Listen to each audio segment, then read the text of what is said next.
Olá, seja bem-vindo a mais um FIS News. Neste último episódio de 2025, vamos trazer para você as últimas notícias do mercado de fundos de investimento imobiliário. E olha, com o ano acabando, a gente analisou uma pilha de fatos relevantes e relatórios que saíram, assim, nos últimos dias, e o que a gente encontrou foi fascinante, né? Gestores fazendo movimentos bem diferentes para destravar valor, alguns crescendo de forma super agressiva, enquanto outros estão com umas jogadas financeiras, assim, bem criativas para reciclar o portfólio. É sobre essas estratégias que a gente vai se aprofundar hoje. O final do ano não foi nada calmo. Pelo contrário, sabe? Foi um período de movimentos bem estratégicos que podem definir o tom para 2026. A gente tem consolidação de gigantes, estruturas financeiras complexas e aquisições que miram a segurança de contratos de longuíssimo prazo. É um microcosmo, né, das teses de investimento que estão em jogo agora no mercado. Perfeito. Então vamos começar com um movimento que talvez seja o mais barulhento de todos, o do HGLG11, o Pátria Log. O fundo convocou uma assembleia geral e basicamente decidiu virar um gigante ainda maior. Foram várias aprovações de uma vez só. Foi um verdadeiro all-in estratégico. A aprovação mais significativa, eu diria, é a incorporação do LVBI11. Que já é um fundo enorme, né? Já é um fundo logístico super relevante. Mas não parou por aí. Eles também aprovaram a aquisição de todos os imóveis do PATL11. Que é da casa também, né? Isso, da própria casa. E a incorporação de dois fundos da Brookfield, o FI Guarulhos e o FI Aracaju. É uma tacada só para absorver 4 portfólios. Certo, vamos por partes. Incorporar o LVBI11 e os ativos do PAT11 já seria uma notícia gigante. Agora, adicionar os fundos da Brookfield na mesma jogada parece quase uma declaração de intenções. Qual é a mensagem que o mercado lê disso? A mensagem é: escala é o nome do jogo. E isso não é só sobre o HGLG11 ficar maior, tá? É um reflexo de uma onda de consolidação que a gente está vendo no setor de logística. Os grandes players estão engolindo os menores para ganhar poder de barganha com inquilinos, otimizar custos, ter acesso a capital mais barato. Ao fazer um movimento tão grande, o HGLG11 se posiciona para dominar negociações e projetos que fundos menores, assim, simplesmente não conseguem. Isso pode colocar uma pressão enorme em outros FIIs de logística em 2026. Entendi. Então é uma jogada de poder, não apenas de crescimento. Mas operações dessa magnitude sempre têm seus poréns, né? Tem alguma condição, algum obstáculo para que tudo isso se concretize? Sim, e é um obstáculo bem importante. Todas as incorporações, elas dependem de uma decisão favorável da CVM. Ah, sempre a CVM. Pois é. É sobre a dispensa do direito de reembolso para os cotistas que votaram contra ou se abstiveram. Em operações assim, a lei prevê que o cotista dissidente pode pedir o resgate da cota pelo valor patrimonial. E se muita gente pedir, a operação quebra. Exato. Se tornaria inviável financeiramente. Então a gestão está pedindo na CVM que esse direito não seja aplicado nesse caso. O mercado todo está de olho nessa decisão. Imagino. E no meio de toda essa engenharia de fusões, eles ainda tiveram tempo de mexer no regulamento do fundo. Sim, e isso é mais relevante do que parece. A Assembleia aprovou a modernização do regulamento para adequá-lo à Resolução 175 da CVM. A nova grande regra, certo. Exato. O novo marco regulatório para todos os fundos de investimento. É uma medida de boa governança. Mostra que, enquanto fazem movimentos ousados de crescimento, também estão cuidando da lição de casa regulatória. Ok. Saindo dessa estratégia de crescimento massivo do HGLG11, vamos para outro gigante da logística, o XPLG11. A movimentação lá foi diferente, a conclusão da 8ª emissão de cotas e a divulgação de como serão pagos os rendimentos. E os valores vieram todos quebrados, o que sempre gera dúvida no investidor. Gera dúvida, mas a explicação é bem lógica, na verdade. A gestão foi super transparente. A cota normal, XPLG11, vai pagar 82 centavos. O que chama a atenção são os valores dos recibos da oferta. O recibo do direito de preferência, o XPLG13, por exemplo, vai pagar R$ 2,03, um valor bem mais alto. É, por que essa diferença tão grande? Parece até que quem tem o recibo está recebendo um prêmio. Então, não é bem um prêmio, é um acerto de contas. Esse valor maior de 2,3, ele inclui a correção do capital investido pela variação do CDI desde a data em que o dinheiro entrou no fundo. Os outros recibos da primeira e da segunda integralização vão pagar R$ 63,33. Ah, entendi. Cada valor é calculado pro rata dia, ou seja, proporcional aos dias que aquele dinheiro específico ficou no caixa do fundo para ser investido. É a forma mais justa de remunerar quem aportou o capital em momentos diferentes. Faz todo sentido. É uma questão de justiça com os investidores da oferta. Agora, vamos para uma operação que me deixou realmente intrigada. O GGRC11 anunciou a venda de um imóvel, mas a forma de pagamento é tudo menos convencional. Ah, essa foi uma das jogadas mais inteligentes de gestão de portfólio do ano, na minha opinião. Eles venderam um imóvel vago em Campinas para outro FII, o VVR11, por R$ 77 milhões. E, como você disse, o pulo do gato está na estrutura de pagamento. Exato.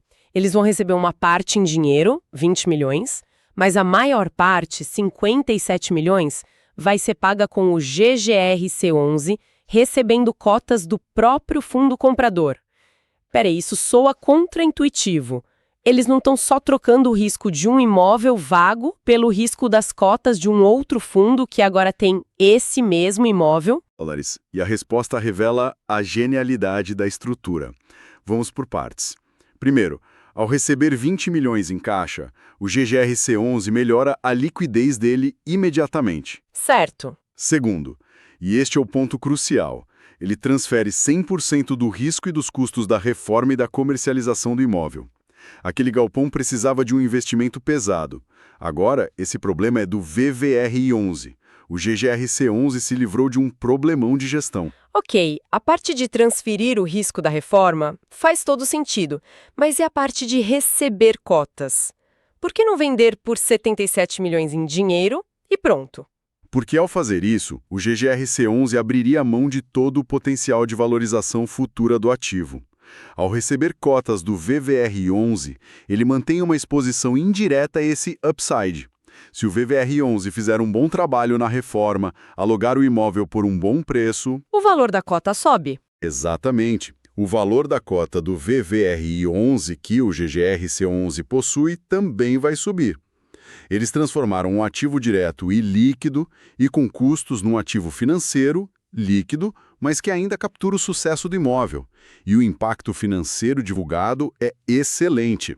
A gestão estima um lucro de 21,5 milhões, o que dá uns 10 centavos por cota, e uma TIR de quase 17% ao ano. Uau! É uma aula de engenharia financeira. Realmente, explicado assim, a jogada é brilhante. Deixa de ser contraintuitivo e passa a ser uma estratégia bem sofisticada. Saindo dessa reciclagem criativa, vamos para uma aquisição mais tradicional, mas num setor muito resiliente. O ALZR11 anunciou a compra de um imóvel para o setor de saúde. Isso, o fundo foi às compras em Campinas, adquiriu um laboratório de diagnóstico por 29 milhões e meio de reais. O mais importante aqui é a modalidade da operação e o inquilino. Foi uma aquisição na modalidade Build to Suit, ou BTS, e o imóvel é locado para ninguém menos que o Grupo Fleury. Certo. O nome Fleury já traz um selo de qualidade. Mas vamos definir esses termos. O que exatamente é uma operação Build to Suit? BTS, ou Construído para Servir, é quando o fundo adquire um imóvel que foi feito sob medida para as necessidades de um inquilino. A grande vantagem é que, por ser um imóvel customizado, o inquilino tende a firmar contratos de aluguel muito longos. E foi o que aconteceu aqui. O Fleury assinou um contrato atípico de 15 anos. 15 anos de aluguel garantido? Isso é música para os ouvidos de qualquer investidor. Mas o comunicado mencionava um período de carência de 10 meses? Isso não significa 10 meses sem receita para o fundo? E numa situação normal, sim. Mas aqui entra outro mecanismo de proteção, a Renda Mínima Garantida, ou RMG. Durante esses 10 meses, até maio de 2026, quem paga o aluguel para o fundo não é o Fleury, mas sim os próprios vendedores do imóvel. Ah, entendi. Na prática, o fluxo de caixa para o cotista dual LZR11 está protegido desde o primeiro dia. O fundo não fica um mês sequer sem receber. E ainda tem um potencial de crescimento escondido nesse negócio, não é? Tem sim. O prédio tem um andar inteiro vago. O contrato dá ao Fleury a opção de alugar essa área no futuro. Caso eles exerçam essa opção, o fundo vai receber um pagamento adicional que pode chegar a 12,6 milhões. É um bônus interessante. Sim, a gestão estima um yield on cost de 10,2% ao ano, com um acréscimo de 2 centavos por cota por mês no primeiro ano. Uma aquisição que casa perfeitamente com a tese do fundo. Enquanto o ALZR11 está garantindo o inquilino por 15 anos, no setor de escritórios a história é outra. O Vino 11, o Vinci Offices, trouxe uma notícia que ilustra bem o desafio desse segmento, não é? Exatamente, é o outro lado da moeda. O Vino 11 informou que está formalizando a negociação para desocupação do imóvel Haddock Lobo pelo inquilino Vitacom. É uma nota curta, sem muitos detalhes, mas sinaliza um movimento que o mercado vai acompanhar de perto. Conseguir um novo inquilino para um prédio de escritórios em São Paulo hoje é um desafio. Perfeito. Esse giro pelas notícias já nos deu uma boa ideia das diferentes frentes em que os gestores estão trabalhando. Agora vamos aprofundar a análise em um fundo específico, mergulhando no último relatório gerencial do BTFH11, o BTG Pactual Real Estate Hedge Fund. É um fundo hedge, ou seja, tem uma estratégia mais flexível. O que o relatório de novembro nos contou sobre o fechamento do ano? Olha, o relatório do BTGF11 é sempre uma leitura interessante. O gestor começa destacando a performance. O resultado em novembro foi de 0,093 por cota, com uma distribuição de 0,092.